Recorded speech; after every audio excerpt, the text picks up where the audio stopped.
Okay. Hey guys, this is Leah Gaming. Right now, ang gagawin natin is magkakaroon tayo ng tutorial dito kung paano nga ba mag-stream. Actually, this is only for the beginner, yung mga hindi pa alam kung paano, para mabigyan kayo ng idea kung ano mga basic ng dapat i-prepare pag gusto nyo mag-stream. For example, gusto nyo mag-stream ng games nyo like using mobile phone, Mobile Legends. That's what we're gonna do right now. Gagawin natin ng Tagalog kasi karamihan ng nasa YouTube makikita nyo naman puro English tutorial. So, let's do something different this time. Tagalog version tayo. Anyway, again, this is Leah Gaming. Huwag niyong kalimutang i-subscribe para sa mga susunod pa natin mga videos and tutorial. Gagawin natin yan. So, don't forget to click subscribe. And now, simulan na natin. You can see on the screen, I'm using an OBS here. But, gusto ko nang ipakita sa inyo guys kung ano yung mga kailangan nyo i-prepare pag gusto nyo mag-stream. Okay? So, kailangan meron kang desktop and that desktop should be at least, kailangan yung desktop mo at least 16 gig RAM. O 16, 32 will be great pero 16 gig na RAM, napakalabig nun. Pwede na yun. For the processor naman, yun ang nagdadala actually. For the processor, minimum requirements, if AMD user ka, AMD Ryzen 3 will be great. Okay na yun. Pero pag gusto mo nung, for example, pag cellphone lang talaga, pwede na yung Ryzen 3, AMD Ryzen 3, pag cellphone lang gagamitin mo for stream. But kung gagamit ka ng for example, PC game, like mga hard game, it's better kung meron kang Ryzen 5 kasi may sarili yung video card. Ryzen 3 kasi even without video card, pwede mo na siya magamit. So now, move na tayo. Like I said, kailangan may system unit ka, at least 16 gig RAM, Ryzen 3 AMD, or gusto mo na pag PC yung laruan mo, gamit ka ng Ryzen 5 para may sariling video card, external video card. That would be great. So, first thing na kailangan mong i-prepare, for example, may PC ka na, kailangan mong mag-download ng, okay? Punta ka lang sa Google dito, download mo yung OBS Studio. First thing that you need to download, libre lang to. So, if that's for Windows or that's for Mac, Linux, o Linux, sakto lang. Well, anyway, of course, pag mag-stream ka, kailangan may headset ka. Actually, common na yan. Yun na yan. Headset and then camera. Okay, importante yan. So, let's move on na. Pag na-download mo na itong OBS, since meron na akong OBS, eto na siya dito. So, ituturo ko sa inyo yung mga basic steps na kailangan yung gawin dito pag meron na kayong OBS. But first, for example, cellphone yung gagamitin mo pang streaming, kailangan mo din ng a power mirror.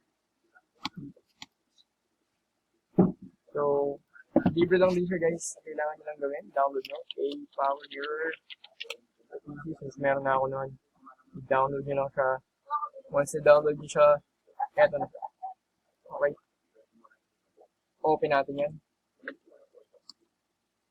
And then mamaya gagamitin natin kung paano, sabihin kasi nyo kung paano gamitin a power mirror. But let's proceed now kung paano gamitin tong OBS na to.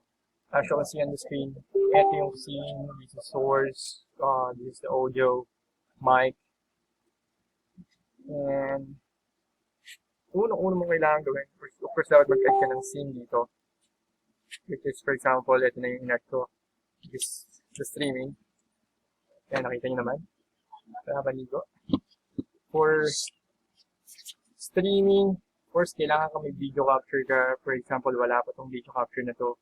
Kailangan mo lang gawin is sa source, add mo lang, and then punta ka dun sa video capture. So, punta ka sa video capture, ayun na siya. Kung gusto mo i-setup yung camera mo, go to the properties. Ayan, nakita mo na siya dito. And then, siguro tatanong kayo bakit meron akong green screen sa likod. Kung paano gawin ng green screen sa likod, napakadali lang. Filters lang kayo. Add lang kayo ng chroma key. dito. And then, yan, naka-default na siya. Anyway, ibabalikan natin yung chroma key na yun mamaya. Sumobra yata. I'll let you know how to use that chroma key later. Pero move muna tayo kung paano mag-stream gamit ng Mobile Legends. Yung mga basic steps na kailangan yung malaman for the stream.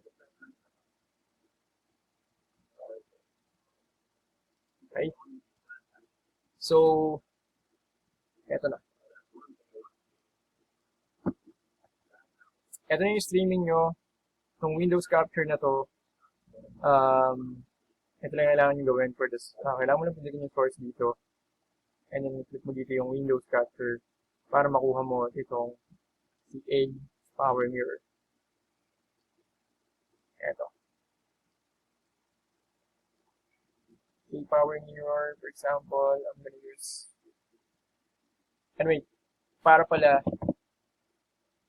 magamit mo si A Power Mirror, kailangan i-download mo rin siya sa phone niya. Napakadali lang yan, Play Store. I-download mo A Power Mirror, and then madali na yun. So makikita mo dun sa cellphone mo, i-open up mo lang yun, tapos may makikita dun kung paano mo i-scan yung code. I-click mo lang yung code na to, and then, gamit yung A Power Mirror sa phone mo, ang kailangan mo lang gawin, right hand corner at the top of the screen, nakita mo din yung scan. Scan mo lang yung QR code na to, and that's it. Eto na yung phone mo. Makikita mo na siya dito sa screen. Ayan na siya. And then, let's say, lalaroin ko is Mobile Legends. Again guys, ulitin ko kung paano ginawa. Nag-add ako dito ng scene. And then, pag-add ko, display capture. So, for the display capture, i-okay mo lang yan. Let's say, ganito. Display capture, pag-add mo ng display capture na yan, makikita mo dito. Yes. Okay. Window capture pala, I'm sorry. Okay. So, window capture. Pag nakuha mo yung window capture, lalabas to. Click mo lang dito, A Power Mirror Main. And then, there you have it. Yan yung lalabas dito. Normally, maliit lang siya na ganyan. Pag lumabas siya dito, like, nakaganyan lang siya. Kailangan mo lang gawin dyan is, right-click mo lang and then, punta ka dito sa transform. And then, hanapin mo lang yung stretch to the screen para mag-full screen ka. Okay? So, itong images na to, for example, gamit ka lang ng, punta ka lang ulit dito sa add for the source. And then, add ka ng image. Yung image na to is, for example, meron kayong mga sponsor or mga friend nyo na gustong i-live yung kanilang mga products. Pwede siyang ilagay dito. So, add image lang siya. Then stream. Okay. So, ayan na. Nandito tayo sa... Actually, gamitin nyo naman yung default once na-download yung OBS. Default lang yan. So, pag na-connect nyo na si A Power Mirror, and then, for example, Mobile Legends, kailangan mo lang gawin is dito is punta ka na dito sa settings. For the settings naman guys, kailangan lang naman dito is masaya lang naman dito is video. Ako kasi yung screen na gamit ko ngayon is 1920 by 1080 with 44 inches, pero pag kayo pwede nyo nang gamitin yung 1280 by 720 kung monitor lang talaga gamit ko kasi TV monitor yung gamit ko ngayon. So that's the reason why it's 1920 and 1080. So, wala masyadong gagawin dyan. For the output naman, bitrate. Actually, napanood yung tutorial ni Doggy about sa bitrate 1.6, pero that was way back 2017 pa. So, ngayon kasi medyo mag-release ng mga internet natin. 1.8 or 2K, that will be fine. O the bitrate, wala tayong binago, lahat na yan. Ganun yan. Basta, pag nakita nyo lang dito sa output, 1.8, okay na yan. Okay? So, for the streaming na tayo, the rest, wala nang kailangan baguhin. Actually, wala nang kailangan baguhin ng dito kung gusto nyo. Kung mas malaki screen nyo, of course, kailangan, hindi yan. Pero, output lang pinaka-importante, like set bitrate, 2K mataas lalo kung mabilis yung internet nyo para, yung iba, Yung iba kasi mabagal lang internet nila, so kaya nila ginagawa yung 16 pero kung ginagawa ko kasi medyo marami na ngayon yung fiber optic na internet, so okay lang yan. And then, yung pinakamahalaga, importante, for example, mag-live ka, gusto mo YouTube ka, pero Facebook tayo ngayon kasi Facebook ginagawa natin, lalo na streamer ka, Facebook gaming. So, ang kailangan mo lang gawin, to connect itong OBS mo dun sa Facebook. Punta ka lang sa Facebook mo. And then, for example, pili ka ng page for via gaming kami. So, pili natin yung page natin dito and then click natin yan.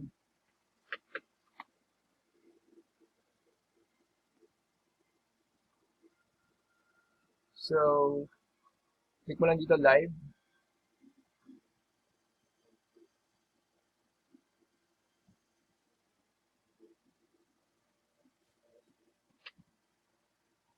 Okay. So, eto na. Kailangan mo lang dito, i-click mo lang yung copy. And then, punta ka ulit sa OBS. Then, burin mo lang kung nandito. Just to make sure na tama, pwede mo yung show. And then, check mo din dito. Show, pero I think okay na yan. So, okay mo lang siya dito. Dito. And then, pag click mo dito, for example yan, nakakonect na siya dito sa Facebook mo. Lagay ka lang ng links mo dito, live tutorial, live video, and then description, games, kung anong games. For example, dito, Mobile Legends. Yan, Mobile Legends. And then, it depends sa'yo kung gusto may cross-post, kung may marami kang page or sa groups. So, okay na yan, guys. Click mo lang yung start and then magko-communicate na yan. Okay, eto siya. So, i-click mo lang dito yung live. Once na live dito, naka-live ka na. Ganun kasimple, ganun kadali. Sobrang dali lang gamitin ng OBS. Kung naguluhan kayo, sabihin nyo lang. Pero I think, yun na yung mga basic na kailangan mong gawin dito sa streaming again. Quick review lang tayo. Pag na-download mo yung OBS and A-Power Mirror, both sa phone and sa PC, yung A-Power Mirror, sa OBS, kailangan mo lang magpunta dito. Scene. Add ka lang. So, nilagyan ko lang siya ng title dito kaya streaming siya. And then, pag nasa streaming ka na, source na. Okay? Source, add ka lang ng video capture para makuha mo yung A-Power Mirror at A-Power Mirror main. And then, ito namang video capture. Ito yung camera mo. Camera mo na pwede mong ayusin kasi for the camera, syempre, ikaw na bahala mag-configure niyan kung gusto mo i-mirror. Like, ang isa akin naka-mirror ko. Yun lang yung gagawin mo dyan. So, napakadali yan. For the end of video, last thing na kailangan natin gawin kanina. As you can see, sabi ko tutuloy ko mami yung tutorial about chroma key. So, kung bakit may green screen, ginagawa ng iba to. Of course, yung mga alam na nila. For the beginner, green screen, kung bakit may green screen, ito ang dahilan. Gagawin mo lang yan. And then, go na properties, set chroma key, and then, move top mo lang, order, move to top.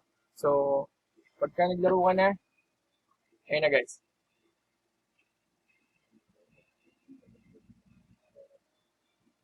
Diba? Hindi lang masyadong tama yung pagkakanibla ko. Ayusin ko na yan since malapit nang matapos. I only need 15 minutes video here sa gamit ng screen recording. Pero, yun, sana nakatulong yung mabuti and then huwag niyo kalimutan mag-subscribe sa page natin, Via Gaming, and share na lang. And magkita-kits pa tayo sa mga susunod na video. Okay? Maraming salamat and enjoy streaming.